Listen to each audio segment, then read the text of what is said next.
Fake HOA cops tries to take kid, mom, and ex-Special Forces trainer slams them on the hood. Before we dive into the story, let us know where you're watching from.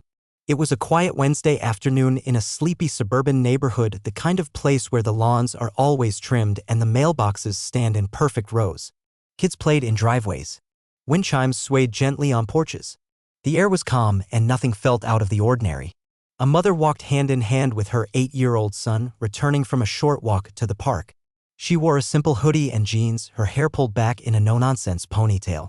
Her son chatted away, holding a pine cone he had picked up along the way, talking about how it looked like a grenade from a video game. As they reached the edge of their driveway, a dark-colored SUV rounded the corner and slowed to a stop right in front of them. It wasn't a police cruiser, but it had flashing amber and white lights on the dash. The kind that made people pause. The kind that looked official but not quite right. The engine idled for a moment. Then the doors opened. 2 men stepped out, both wearing dark tactical-style uniforms with patches on their shoulders. One had a clipboard, the other had a belt with what looked like a radio and zip ties. Their demeanor was confident. Too confident. One of them adjusted his sunglasses and nodded toward the boy. "Ma'am," the first one said, "we need to speak with your child. There have been some complaints filed by the Homeowners Association." The mother blinked. "Complaints?" "Yes," the second man added. "Violation of neighborhood ordinances. He's been seen entering backyards that don't belong to him. Standard protocol. We'll just need a few minutes."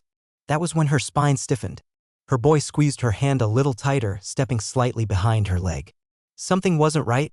They looked like authority, enough to intimidate most people. But something about the badges, the patches, even the way they spoke, it didn't sit well. There were no name tags, no real identification. And HOA officers? What kind of HOA had people pulling up in vehicles with flashing lights and tactical gear? She didn't say a word right away. Her eyes scanned the vehicle. No decals, no license plate on the front. She glanced at the clipboard, trying to catch a glimpse of any real credentials. None. Her heart didn't pound. Her breath didn't quicken. But her muscles tightened subtly. Years of training kicked in. Not panic. Calculation. These weren't officers. And whatever they were here for wasn't official. Point. One of the men took a step forward, the one holding the clipboard. His voice was firm, but there was something forced about it, like someone trying too hard to sound in control. "Ma'am, please step aside. We just need to escort the boy for a quick review. HOA policy. We have the right to question residents under Section 5 of the Community Guidelines." He didn't even look at her when he said it. His eyes were fixed on the child. That was his first mistake. She stepped forward, placing herself squarely between them and her son. Her stance shifted subtly, her weight evenly balanced, one foot slightly back. Not aggressive, not yet. But she was ready. "You're not taking my child anywhere," she said, calm and direct. "Show me your identification. Now." The man with the sunglasses stiffened. "Ma'am, we don't need to show ID. We're authorized representatives of the HOA Enforcement Committee. We're just here to handle a behavioral issue. You can file a complaint if you'd like, but right now..." "Stop," she cut in, sharper this time.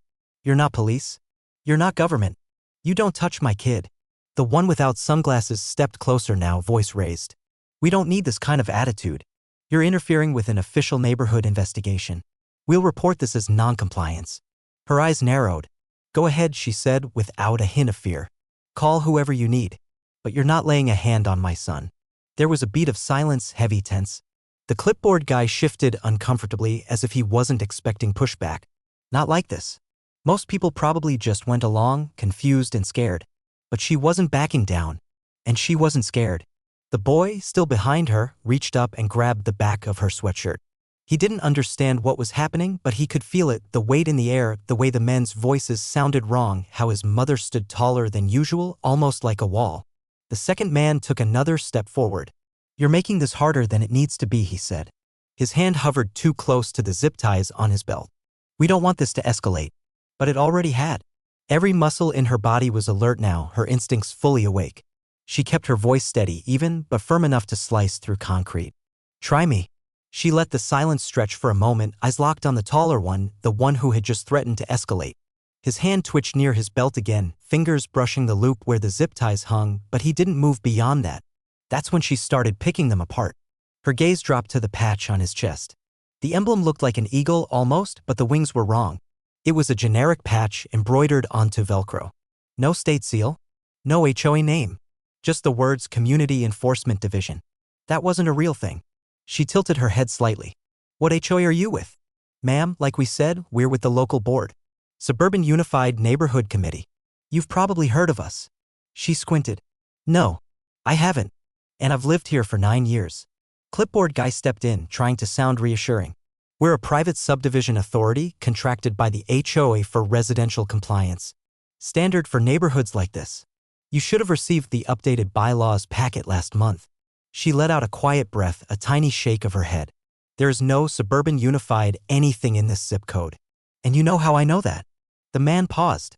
Because I sat on the HOA board. For 2 years. The taller man glanced sideways at his partner. It wasn't long, just a split second, but it was enough. That flicker of doubt, of confusion. That was all she needed. She stepped forward, not aggressively but deliberately, and pointed at the badge. That's a patch you can buy online. You can get a whole set of those for $30. I've seen the listing. The belt? Those zip ties? Not regulation. Not even close. You're not officers. You're not even HOA. Clipboard guy opened his mouth but nothing came out. His words stalled somewhere between his throat and his teeth. She could see the panic start to rise behind his sunglasses, not big but there, just beneath the surface. You're impersonating, she said quietly. And you're trying to take a kid. At that moment, the taller man's posture changed. He didn't argue. He didn't double down. He turned. Fast. He made a sharp move back toward the SUV. Clipboard guy followed, dropping the official tone like a coat he no longer needed. Neither of them looked back as they reached the vehicle, throwing open the doors. The lights on the dash were still blinking, weak and artificial. The kind you could plug into a cigarette lighter. The kind you could buy off Amazon. They had no authority. No documentation. No story left to spin. And now they were running. As the two men retreated, her mind flashed back, not to this moment, but to others like it. This wasn't the first time she'd stood her ground against something that felt wrong. In fact, it was second nature by now. A decade ago, she had stood in a different place, surrounded by a different kind of tension. The steel-gray walls of a training facility echoed with the sound of boots against concrete. The air was thick with sweat and focus. She was there, in the thick of it, not as a recruit, but as an instructor, a special forces trainer responsible for shaping the next generation of operatives. The hours were brutal. The lessons harsher. Every movement was precise, every tactic calculated. She had drilled her students until their bodies were exhausted, but their minds never stopped. It wasn't just about physical strength. It was about understanding the environment, reading people, and, most importantly, assessing threats in an instant. The difference between surviving and being caught off guard was the ability to see danger before it had a chance to act. She had learned this early in her own training from instructors who taught her how to stay calm when everything else was chaos, how to trust her gut and never let the situation dictate her response. It wasn't about being the strongest or the fastest. It was about being the smartest, the most aware, and knowing when to act, when to hold back, and when to fight. The skills that had taken her through countless simulated hostage situations, survival courses, and complex strategic exercises were the same ones she used now, standing on this quiet suburban street, facing down two imposters. It was more than just physical strength, it was the ability to read people. The way their eyes flickered when they weren't being truthful. The subtle shift in their voices when they realized they were caught. She had spent years learning how to see the world through that lens, how to detect the smallest hint of danger and act accordingly. And now it was instinct. The same instinct that told her to stand tall and protect her son, no matter the situation. Her training had given her a deep, unshakable sense of duty. Not just to her country, but to the people she loved. Her family. Her son. She didn't need a uniform to feel empowered. She didn't need a badge to do what was right. What mattered was the safety of those around her. And the commitment she'd made to always be ready mentally and physically to protect them at all costs. That was what guided her now. As the two men fumbled in retreat, she stood unwavering, ready for anything. The men hadn't gotten far. The engine of the SUV was still running, its hum a low thrum beneath the tension in the air. They were halfway to the vehicle when she moved. Without a single word, she stepped into their path, positioning herself squarely between them and her son. Her body shifted instinctively, blocking their line of sight, her back straight and shoulders squared. It wasn't just a physical barrier, it was a wall built from years of training. It was calm, calculated, and unyielding. The taller man stopped first, just a few feet away, as if his mind was still trying to process what was happening. He blinked, his hand lingering near his belt again, but this time there was hesitation in his fingers. She noticed it, that small moment of uncertainty. He was used to people backing down. Most did. Most would have frozen, unsure of how to handle this confrontation. But she wasn't like most people. She didn't raise her voice. Instead, her tone remained calm, steady, the voice of someone who had faced much higher stakes than this. You're not going anywhere. Not until you show me who you really are. The second man looked to his partner, eyes wide behind his sunglasses. He shifted his weight uneasily, clearly considering his options. He had expected to intimidate her, to throw around some fake authority and make her submit. But that didn't work on her. Not now, not ever. Her gaze was locked on them both, unwavering. Every muscle in her body screamed to protect her son, but she knew better than to charge in with brute force. Her training had taught her the art of de-escalation, how to defuse a situation without violence, how to assert control without making the first move. It was all about reading their body language, gauging their next step, and staying a step ahead. She let a long breath escape her, just enough to make her voice lower, more measured. This is your last chance to be honest with me. For a split second, the men exchanged another glance. Then, the taller one made a subtle move, his hand dropping from his belt as if to signal the retreat. He looked at his partner, who seemed to stiffen at the suggestion. It was enough. They knew they couldn't intimidate her. They knew they couldn't bluff their way out of this. The illusion of authority they had so carefully crafted was crumbling under the weight of her calm, unshakable presence. Let's go, the taller man muttered, his voice barely above a whisper, more to himself than to his partner. Without another word, they turned toward the SUV, their steps quickening as they broke into a hasty retreat. The sound of the door slamming shut echoed through the street, and the engine revved louder as the vehicle shot off, tires screeching against the pavement. She didn't move, not even an inch. Her son's small hand remained clutching the back of her hoodie, his little face peeking around her as he finally relaxed, the threat passing. In the distance, the SUV disappeared around the corner. The tension in the air started to settle. But she didn't let her guard down.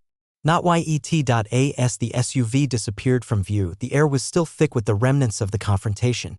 The sound of the engine fading into the distance left behind an unsettling quiet, broken only by the soft rustle of leaves in the breeze. But it didn't last long. From the corner of her eye, she saw movement, first one, then two, then more. Neighbors, drawn by the commotion, had started to gather in the street, cautious at first, then bolder as the realization set in. They'd all seen it, some from their windows, some just stepping out of their homes. Word spread quickly in a place like this. A woman from 2 doors down, holding her toddler, was the first to speak up. What just happened? She called, her voice still edged with confusion. She was squinting, her gaze darting between the mother and the retreating SUV. A man from across the street, his face a mixture of concern and curiosity, began to walk over. He pulled out his phone, pointing it at the mother, his camera lens catching her in the aftermath of the tense moment. "You okay?" he asked, though it was clear he hadn't fully processed the scene. Others started to gather, some still standing on their lawns, some edging closer to the sidewalk. The presence of people, neighbors who had watched it all unfold, gave her an unspoken sense of support. Her posture relaxed just a little, not from relief, but from the reassurance that she wasn't alone in this. Some were still unsure of what they had just witnessed. But others had already whipped out their phones, the screens glowing in their hands as they began recording. In an instant, the story of what had just happened would spread, would be shared, and the truth would be harder for anyone to ignore. She could feel the weight of their gazes on her. Some were supportive, some skeptical. But all of them were watching, seeing what had just gone down. They knew something wasn't right, and that her stance, calm, unflinching, was the reason it hadn't escalated further. A voice from behind her, faint but growing stronger, rang out. It was Mrs. Adams from the house at the end of the block, the one with the garden full of roses. "I'm calling the police," she announced, her tone firm. "This isn't right." The mother didn't need to turn to know what she meant. The neighbors had already realized something had been off. These men weren't legitimate. They hadn't been doing anything by the book. And now, with the community starting to speak up, their power was fading fast. The phone calls began. More than one. Some to the police, others to the HOA, others still to their friends and family. But what mattered now was the collective response, the unmistakable feeling that the mother had not just protected her son, but had inspired a wave of action. The community had witnessed it, and now they were part of it. With each passing moment, as more faces emerged from behind windows and doors, the presence of the neighborhood strengthened her position. The quiet suburban street, once just a place of lawns and children playing, was now a collective force. She wasn't standing alone anymore. It didn't take long before the sirens could be heard in the distance, growing louder with every passing second. The tension that had been hanging in the air began to shift, the weight of the moment easing as real authority approached. The flashing lights of a police cruiser appeared at the end of the street, cutting through the quiet. One car, then two, then more. The officers arrived in a small convoy, their vehicles rolling to a slow stop near the gathered crowd. The first officer out of the car was a seasoned-looking man, his uniform sharp, his presence commanding. Behind him, more officers emerged, scanning the area, taking in the scene with practiced precision. The crowd began to part as the officers moved toward the mother. She didn't need to say a word, they had already heard the story and her neighbors had made sure of that. The mother stood tall as the lead officer approached, his eyes quickly assessing her. "Are you the one who called?" he asked, his voice calm but authoritative. "I didn't call," she replied, shaking her head. "But I'm the one who dealt with those men. They're not who they said they were." The officer nodded, gesturing toward one of the nearby units. "We've already got the full report from your neighbors. We've got their vehicle and their registration. The two men inside were known for similar incidents. We'll take it from here." Behind her, the others began to step back, the crowd of onlookers retreating just enough to allow the officers room to do their work. She could see the police speaking to a few of the neighbors, gathering statements. But she didn't need to say anything more. Her story had already been told. A second cruiser pulled up right as the two fake officers were led out from behind the SUV, hands cuffed behind their backs. Their faces, once full of bravado and authority, were now marked with a grim recognition. The taller one shot a glance over at the mother, his eyes darting quickly before looking away. The police were methodical in their approach. One officer went through the SUV, opening the trunk and rummaging through it. Inside, they found a pile of fake documents, a stack of neighborhood rulebooks that looked like they had been printed off the internet, and a collection of plastic badges that could have been purchased at any costume store. "You're under arrest for impersonating law enforcement officers and attempting to kidnap a minor," one of the officers said as he read them their rights, the words echoing in the quiet street. The two men didn't resist, but neither of them spoke. They were trapped, their false authority exposed for everyone to see. The lead officer turned to the mother. "Ma'am, if you'd like, we can take your statement now." She nodded and began to recount the events, her voice steady as she detailed everything, the way the men had approached her and her son, their false claims of being HOA officers, the tension that had escalated, and her own actions in standing her ground. She gave the officer the specifics of their uniforms, the inconsistencies in their badges, how they had tried to retreat once they realized they couldn't intimidate her. As she spoke, the officer listened carefully, jotting down notes. He seemed impressed by her calm composure, but there was something more, a quiet respect in the way he processed her words. She wasn't just another victim in a story. She was someone who had acted, who had done what was necessary. Once she finished, the officer nodded. "Thank you. This will help us with the investigation." With the two imposters now in custody, the scene began to settle. The flashing lights, the hum of police radios, the clatter of handcuffs, it all seemed to fade away, the adrenaline slowly ebbing. Her son, still holding tightly to the back of her hoodie, looked up at her, his wide eyes finally beginning to relax. The community, still watching from the sidelines, had seen it all unfold, the mother's strength, her unwavering protection, and the truth being revealed in front of them. Now, as the officers handled the final details, the neighborhood felt a sense of resolution. The strange, unnerving situation was over. The mother didn't look back at the fake officers as they were driven away. She didn't need to. The streets were quiet again. Her son was safe. And the truth had come out. In the days that followed, the wheels of justice began to turn quickly. The two men who had posed as HOA officers were officially charged with multiple crimes, impersonating law enforcement officers and attempting to abduct a child. The severity of the charges was clear, and it was evident that the repercussions would be significant. As the investigation into their backgrounds unfolded, more details came to light. The police discovered that the two men had a history of similar scams operating under different aliases across several counties. They had posed as everything from security officers to even federal agents in past incidents, preying on vulnerable people, often using the cover of official roles to intimidate and manipulate. It wasn't just the mother and her son who had been targeted. The authorities uncovered a string of reports from other communities where residents had been approached under similar false pretenses. These men had been active for months, maybe even years, and it was clear that this wasn't their first attempt at something like this. They'd been slipping through the cracks, their tactics refined to exploit the trust of suburban families who believed in the safety of their quiet neighborhoods. As the full extent of their deceit became clear, the community's reaction was a mix of disbelief, anger, and, above all, relief. It was hard to swallow the fact that two strangers had tried to take a child, someone's child, right in front of their homes. The realization that it could have been anyone's family left many shaken. Parents started questioning their own vigilance, wondering how something like this could have happened in the first place. And yet, despite the fear that lingered in the air, there was also a sense of gratitude. The neighborhood had banded together not just as witnesses, but as active participants in stopping a crime before it could escalate. The community felt an unspoken bond in the aftermath. They had protected one of their own. And that sense of solidarity brought with it a certain comfort, even if it didn't erase the anger. Some residents, however, couldn't shake the bitter taste of what had almost happened.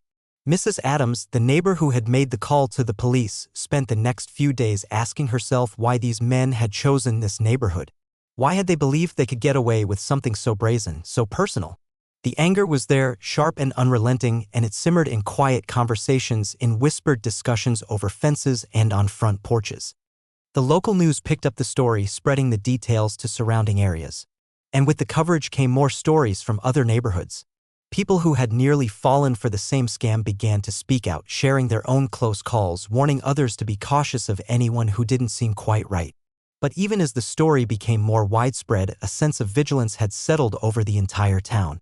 People were watching more closely, not just for strangers, but for anything that seemed off.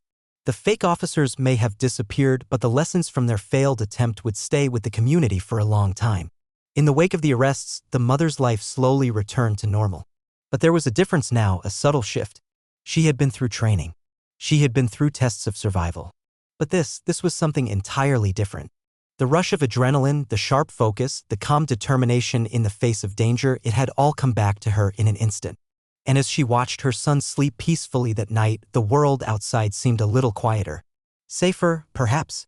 Because she knew that no matter what came next, she would be ready. That night, after the adrenaline had faded, the mother sat quietly at the kitchen table, the soft hum of the refrigerator the only sound breaking the stillness of the house.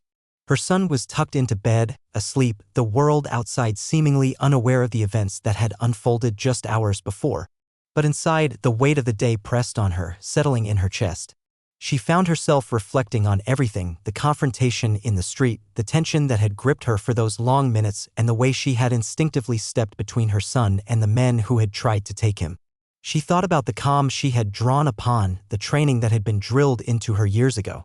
The days spent learning how to stay focused, how to assess threats, how to move without hesitation. It had all come rushing back when she needed it most, like a muscle memory that hadn't forgotten its purpose. Her fingers traced the edge of the table, her thoughts wandering through the lessons learned in her past. It wasn't just about physical strength or the ability to fight.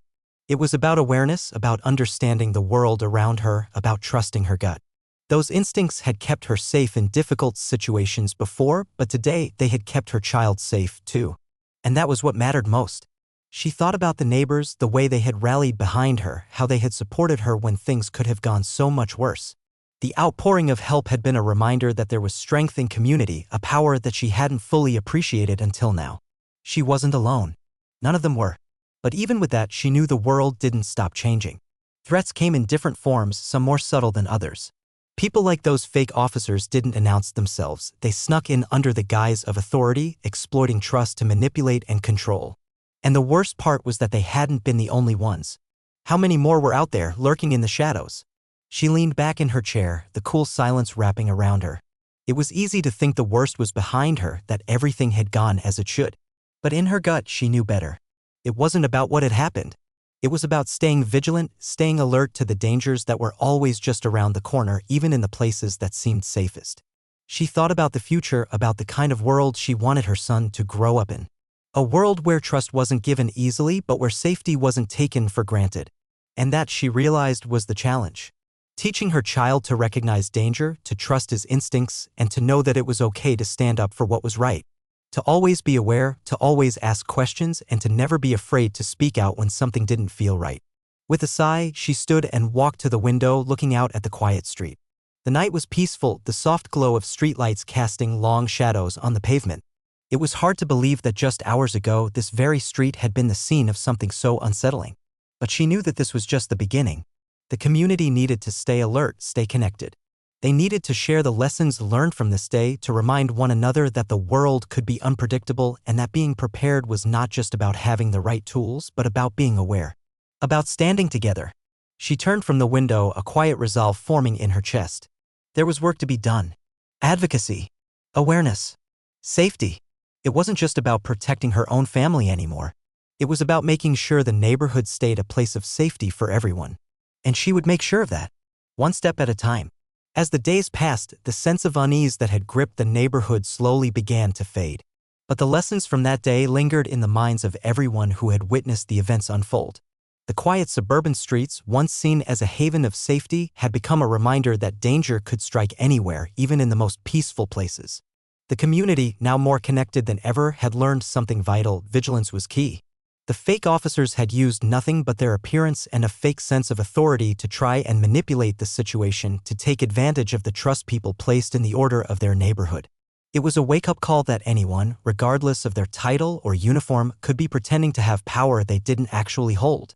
The consequences of that kind of deception were far-reaching. It wasn't just about breaking the law, it was about breaking the trust that kept people safe. The mother's calm response and the community's swift action had shown that standing together was the best defense against the unseen threats that tried to slip through the cracks. But it had also highlighted the need for people to trust their instincts and question things that didn't feel right. Her unwavering protection of her son, the way she had immediately called out the inconsistencies, was a reminder to everyone to never take things at face value. The importance of verifying the identity of anyone claiming authority, whether it's someone in uniform, a supposed official, or anyone entering a neighborhood with a purpose, became clear. The officers had acted quickly, arresting the fake officers and uncovering the full extent of their deceit. But it had been the community, the neighbors who had stayed alert and been willing to speak up, that had made all the difference. Now more than ever, the message was simple: stay vigilant. If something feels off, trust that feeling. Report suspicious activity. And always verify the identity of those who claim to hold power. Whether it's a knock at the door, someone standing at the end of the driveway, or someone trying to gain access to your community, don't hesitate to ask questions. This wasn't just about one mother protecting her child. It was about a community coming together to safeguard everyone. It was about realizing that safety isn't guaranteed, and it's up to each of us to make sure it's protected.